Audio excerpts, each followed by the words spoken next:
തിരുവനന്തപുരം നെയ്യാറ്റിൻകര വെള്ളറയിൽ പട്ടാപ്പകൽ കടകളിൽ കാട്ടുപന്നി ആക്രമണം, ഒരാൾക്ക് പരിക്കേറ്റു. വെള്ളറട ജംഗ്ഷനിലെ 15ലധികം കടകളിലാണ് കാട്ടുപന്നികൾ ആക്രമണം നടത്തിയത്. ചെറുതും വലുതുമായ 6 പന്നികളാണ് കടകളിലേക്ക് ഇടിച്ചു കയറിയത്. ജംഗ്ഷനിലെ അക്വേറിയം, മൊബൈൽ കട, പഴക്കട എന്നിവിടങ്ങളിലെല്ലാം പന്നിക്കൂട്ടം വൻ നാശമുണ്ടാക്കി. കടകളിലെ ഗ്ലാസുകൾ ഉൾപ്പെടെ തകർത്തുകൊണ്ടായിരുന്നു പരാക്രമം.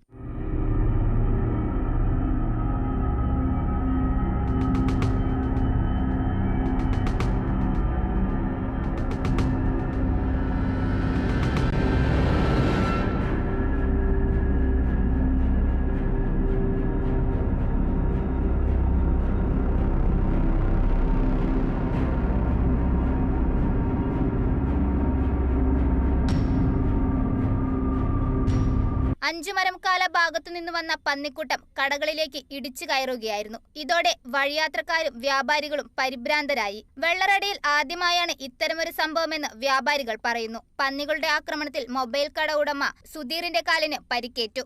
സംഭവം ഇവിടെ എങ്ങനെയെല്ലാം നിൽക്കുകയാണ്. സ്റ്റാഫ് കൂടെ കുറെ ആൾക്കാരുണ്ടായിരുന്നു. നേരെ പന്നി ഒരു 3 നേരെ അകത്തോടെ കയറി വന്ന് നേരെ അകത്ത് പോയി, സർവീസ് റൂമിനകത്ത് പോയി. അവിടെ നേരെ കുറെ കിടന്ന് അവിടെ ഇറങ്ങിയതിനു ശേഷം നേരെ ഇങ്ങോട്ട് വരുന്ന സമയത്ത് എന്റെ കാലിൽ എന്ത് ചെയ്തു, ഒരു ഇടിച്ചു.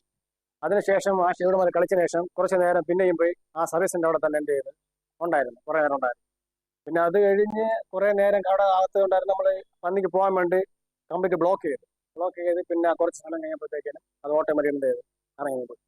ഭക്ഷണ സാധനങ്ങളുടെ ലഭ്യതക്കുറവ് കാരണം നഗരമാലിന്യങ്ങൾ ഭക്ഷിക്കാൻ പന്നിക്കൂട്ടം എത്തിയതാകണമെന്നാണ് നാട്ടുകാരുടെ നിഗമനം. സംഭവത്തെ തുടർന്ന് വനപാലകർ സ്ഥലത്തെത്തി. Kerala vision news, Thiruvananthapuram.